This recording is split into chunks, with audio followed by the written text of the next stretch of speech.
New from Vinegar Syndrome is The Rage, Carrie 2, a film that I have seen a couple of times. It's one of those ones that I feel that I should ultimately like. It came out at a time when horror was really just treading water. It wasn't getting by. It wasn't creating anything really new other than Scream, which was a watershed moment.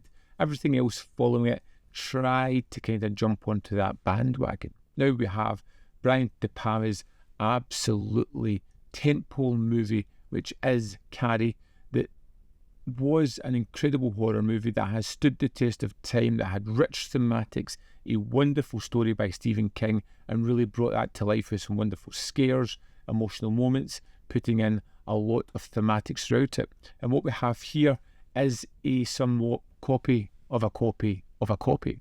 Are you sure that you're not still trying to save a girl that died 20 years ago?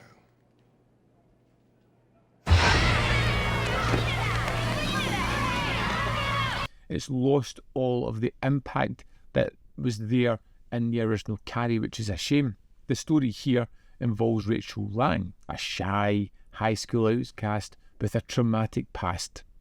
She has, dun dun dun, terrifying telepathic powers, and when she is humiliated by cruel people at her school, she instantly takes over and destroys them, kind of echoing the carnage that Carrie brought decades earlier.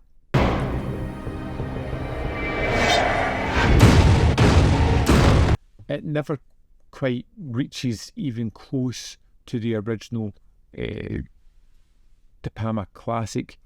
Coming 20 years after that, it is within the city's Scream world. You know, it has smart ass kind of characters. They're one note.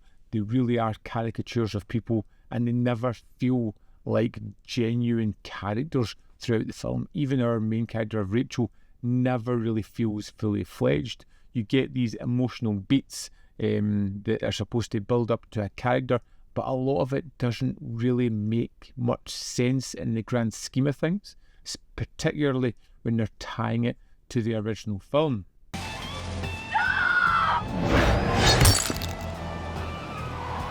Now, we do get a return of a legacy character here, which I did kind of like. I think it was good to include her. It was great having Amy Irving back. I think she adds a little bit of weight and a little bit of power to this one, but they waste it. They waste it, and they waste this character in such a horrible fashion that it can't help but just leave a bad taste in the mouth. Now, it's one of those kind of easy stories that gets to know, the bullying, the horrible characters, but it feels as if everything is really ramped up. It doesn't feel natural. It doesn't feel like real people. In the original Carrie, you could see these characters just being twisted and mean, playing this weird prank. Here, it's kind of pushed further than it should be.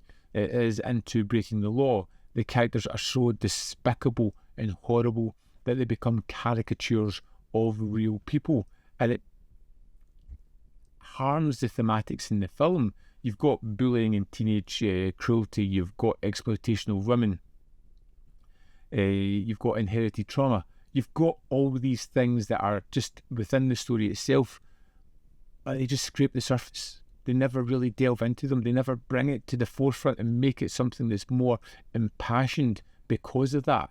And that is, it's really a bit of a shame, to be honest. Now, of course, everything in this one is just building towards that finale. And it feels as if the film is just building towards that as well. It's like we need to get through this before we can get to the fun stuff. And when we get to the finale, it's kind of fun. It's over the top. It's a little bit more sillier than I would say the original Carrie. It doesn't have that horrifying feeling. I remember watching Carrie for the first time and being shocked at that finale, being horrified about what was going on. Here, it feels as if you're supposed to be fist pumping because all these bad guys are getting what they deserve. Shit, it won't open! Oh shit, dude, it's her! It's her doing it! It's an odd 90s horror movie, a legacy sequel for a film that really didn't need a sequel. Not that that ever stopped Hollywood before, but it just didn't capitalise on that great source material. It is a flawed sequel. It leans heavily on the original's blueprint. It tries to join in the exploitation movement of 90s anxieties and gender politics, but it never really quite delves into that either.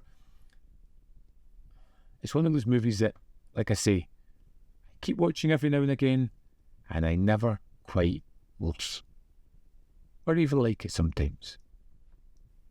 I'd love to know your thoughts on The Rage Carrie 2. Let me know in the comment box below whether you love it or hate it or fall somewhere in the middle. I'm really curious about your opinion. I would love to know.